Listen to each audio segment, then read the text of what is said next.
जी, गर्ग साहब, श्रीवास्तव और यहाँ इस कार्यशाला में मौजूद सभी पदाधिकारीगण, हमारे जो BLAs हैं, आप सब यहाँ पर मौजूद हुए, बातों को सुना। मैं आप सबका बहुत धन्यवाद करना चाहता हूँ।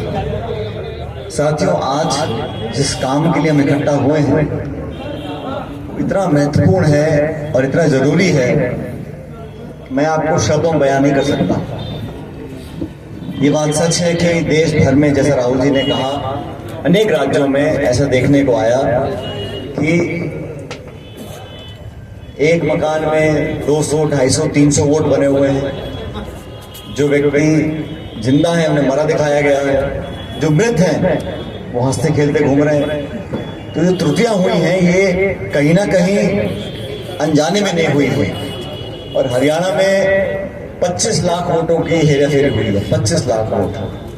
और भाजपा और कांग्रेस का जो अंतर रहा हरियाणा में वो हजारों में था। तो इसलिए हमारे राज्य को भी चुना गया है ये रिव्यू करने के लिए। और जैसा कहा गर्ग साहब ने, 22 साल पहले रिव्यू हुआ था और रिव्यू होना कोई गलत नहीं।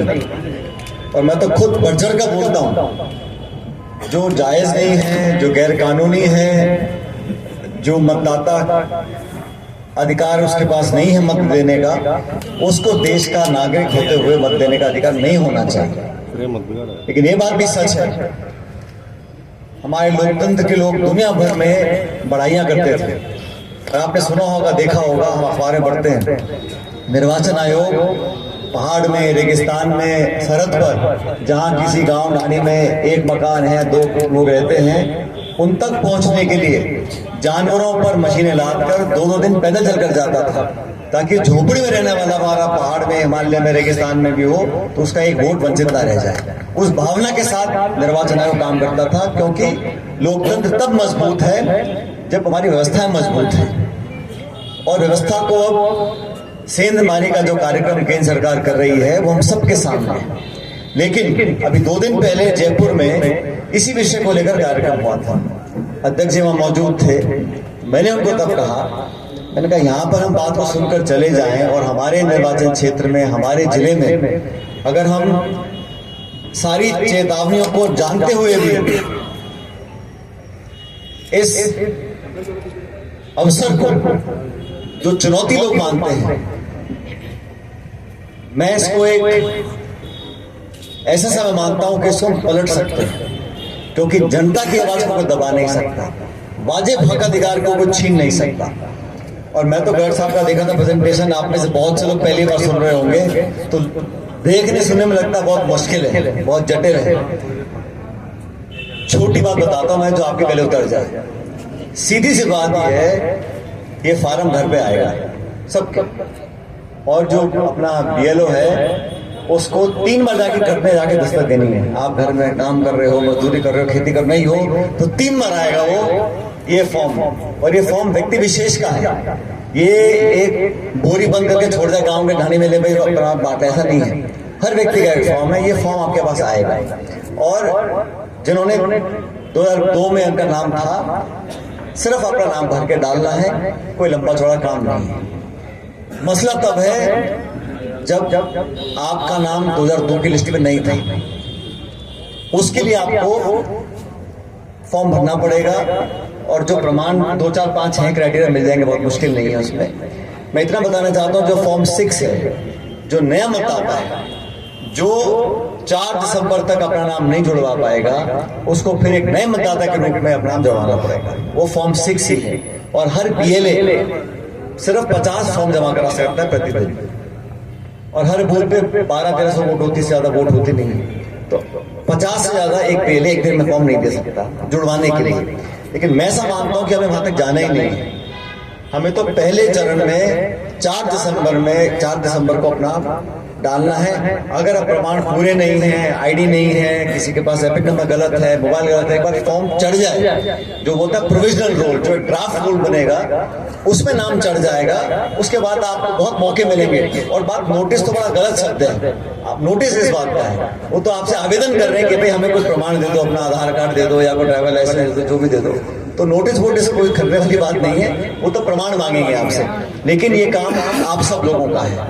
और देखो ये इतना महत्वपूर्ण है, मुझे ऐसा लगता है कि कहीं ना कहीं कोशिश की जाएगी जहां पर किसी दल का बहुत सालों से एक तरफा वोट पड़ रहा हो, कोशिश करेंगे भाई यहाँ ज्यादा मेहनत ना करी जाए, प्रशासन के अधिकारी है कि भाई यहाँ कम जाया जाए या खाना पूर्ति करी जाए, वहां सचेत रहना है। बीएलए का जो अधिकार है वो बहुत महत्वपूर्ण है, और जो बीएलओ है वो किसी पार्टी का कर्मचारी नहीं है, वो सरकारी मुलाजिमन के काम नहीं कर रहा है, वो निर्वाचन आयोग के तहत काम कर रहा है, निष्पक्ष पारदर्शिता। उस पर जितना अधिकार कांग्रेस के बीएलए का है, उतना बीजेपी के बीएलए का है, उतना जनता दल के बीएलए का, उतना बसपा के बीएलए का है। बीएलए अगर रजिस्टर्ड है, जैसे आप लोग रजिस्टर्ड है एक पॉलिटिकल पार्टी के, तो आप बीएलओ से कह के करवा सकते हैं, और वो ना करे ऐसा संभव नहीं। वो सरकारी कर्मचारी है और वो सत्ताधारी दल का साथ देगा, ये धारणा गलत। बल्कि आप लोग चाहेंगे तो एक और प्रशिक्षण जो प्रशासन करना चाहेगा, जो निर्वाचन आयोग करवाता है, वो बीएलए से हम करवा सकते हैं। लेकिन ये बहुत जरूरी है राजनीतिक तौर पर समझना कि हम लोगों को कैसे कार्रवाई करनी है। सबसे पहले इस फॉर्म को भरना है, और 4 दिसंबर से पहले आज 17 तारीख है, टोटल मेरे ख्याल 2 हफ्ते बचे, बीच में इतवार शनिवार भी आएगा। इन 2 हफ्तों में हमें हर गांव, गली, मोहल्ले, ढाणी में पहुंच के ये फॉर्म लोगों को पहुंचाए कि नहीं पहुंचा देखना है, और अगर बीएलओ नहीं पहुंचा रहा है तो उसकी आप कंप्लेन कर सकते हैं, पहुंचाना पड़ेगा। ये उसकी जिम्मेदारी है, उसका फर्ज है, उसकी ड्यूटी है। इस फॉर्म को भरने में आप लोगों की मदद कर सकते हैं, और जैसा श्रीवास्तव जी ने बताया नंबर दे रखा है, एक ये नंबर है, एक और नंबर आपको दे दे, चाहे किसी को भी आपको दिक्कत आए उस काम को करें, ताकि आपके जो प्रमाण हमको दिखाने हैं। देखो जो व्यक्ति दिहाड़ी कर रहा है या जो मजदूरी कर रहा है, वो शायद इतनी रुचि नहीं लेगा, उसको तो वोट उसका होगा जाके डालाएगा, नहीं होगा तो जाके सो जाएगा। लेकिन उनको जागरूक करना और ये समझना कि हम कितनी मेहनत करते हैं, राजनीतिक कार्यकर्ता विकास भी कराएंगे, लोगों की मांग पूरी करेंगे, संसाधन भी लगाएंगे, खून पसीना बहाएंगे, फसल हो, लेकिन अगर उनकी वोटर लिस्ट में नाम ही नहीं है तो सारी मेहनत खराब है। और लोकतंत्र में आंकड़ों का खेल है और बहुमत का राज है। अगर हम सोचें कि हम तो बहुत अच्छा वोट यहाँ पर है, यहाँ 100-200 वोट कम जुड़ेंगे, अगर लापरवाही से रह गए तो फर्क नहीं पड़ता।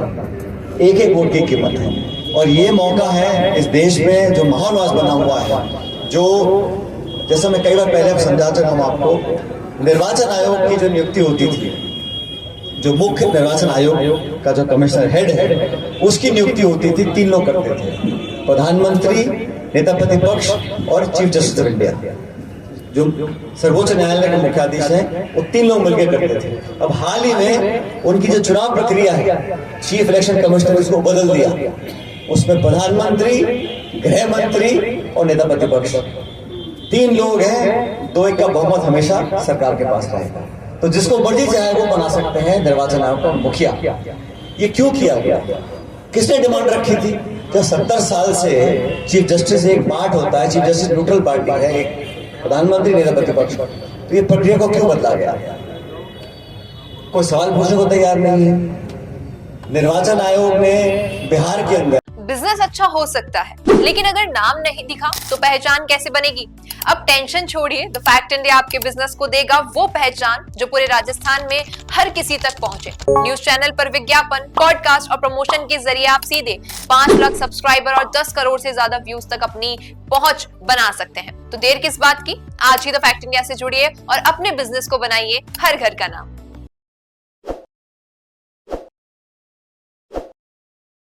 ताज़ा खबरों के लिए विजिट करें द फैक्ट इंडिया की वेबसाइट और डाउनलोड करें द फैक्ट इंडिया ऐप।